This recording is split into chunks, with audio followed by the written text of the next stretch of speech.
आज हम दिल्ली की कुबेर धन cooperative urban thrift and credit society limited पर मिली जानकारी को जरा गहराई से देखते हैं। जो पता चला है उससे तो यही लगता है कि ये संस्था अपने सदस्यों के लिए एक आपसी वित्तीय मदद का ढांचा, एक सिस्टम बनाने की कोशिश कर रही है। हाँ बिल्कुल, ये दिल्ली कोऑपरेटिव सोसाइटी एक्ट 2003 के तहत रजिस्टर्ड संस्था है।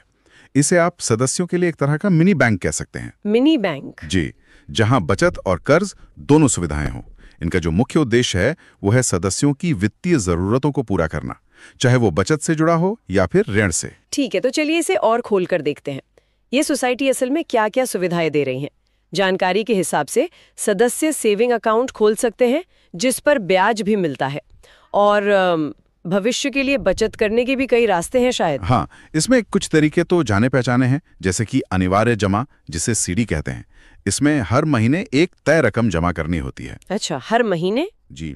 फिर है आरडी, मतलब रिकरिंग डिपॉजिट, जो छोटी छोटी नियमित बचत के लिए ठीक है।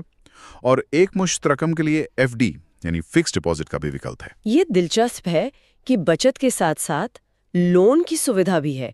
ये शायद कई सदस्यों के लिए बहुत काम की चीज होगी, मतलब इमरजेंसी में या पर्सनल जरूरत के लिए। बिल्कुल, या बिजनेस के लिए भी। सदस्य अपनी जमा राशि जैसे सीडी या एफडी उसके बदले भी लोन ले सकते हैं। और सदस्य बनने का क्या तरीका है? सदस्य बनने के लिए एक 1500 रुपए का सदस्यता शुल्क है।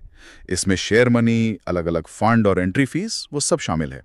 एक बार सदस्य बन गए तो फिर इन सभी सेवाओं का फायदा उठा सकते हैं। ठीक है, अब मान लीजिए किसी सदस्य को लोन चाहिए, तो क्या प्रक्रिया है? कुछ शर्तें भी लग रही हैं इसमें। हाँ, प्रक्रिया सीधी है पर कुछ जरूरी शर्तें हैं। देखिए, पहले तो कुछ दस्तावेज चाहिए होंगे, जैसे PAN card, Aadhaar card, income proof, address proof वगैरह। और दिल्ली के निवासियों के लिए चेक भी चाहिए होते हैं। चेक? जी। और सबसे अहम बात, 2 जमानती यानी गारंटर्स की जरूरत होती है। गारंटर्स? हाँ, और वो जमानती भी सोसाइटी के सदस्य ही होने चाहिए। अच्छा, ये जरूरी है। और इन जमानतियों के लिए भी कुछ नियम है? जैसे स्रोत में लिखा है कि पति पत्नी एक दूसरे के जमानती नहीं बन सकते। सही कहा, ये नियम है। और जमानती का कम से कम 3 महीने पुराना सदस्य होना भी जरूरी है। ये सब इसलिए ताकि थोड़ी सुरक्षा बनी रहे।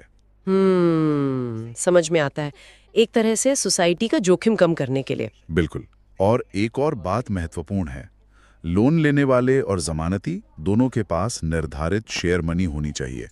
दस्तावेज में जैसे एक उदाहरण था कि 5000 रुपए की शेयर मनी होनी चाहिए। अच्छा। ये दिखाता है कि जिसका संस्था में जितना योगदान है उसे उतनी सुविधा मिल सकती है। लोन पर ब्याज दर 15% सालाना बताई गई है, यानी महीने का 1.25%। और ईएमआई समय पे देना जरूरी है, नहीं तो पेनल्टी लगती है। वैसे ईसीएस या ऑटो डेबिट की सुविधा भी है आजकल। तो ये सारी बातें उस मूल मंत्र से जुड़ती हैं जिसका जिक्र था, मेंबर्स के मिले, मेंबर्स द्वारा। हाँ बिल्कुल, ये सिर्फ एक नारा नहीं है, ये उनके काम करने का तरीका है। सदस्य ही पैसा जमा करते हैं और जरूरत पड़ने पर सदस्य ही उस जमा पैसे से लोन लेते हैं।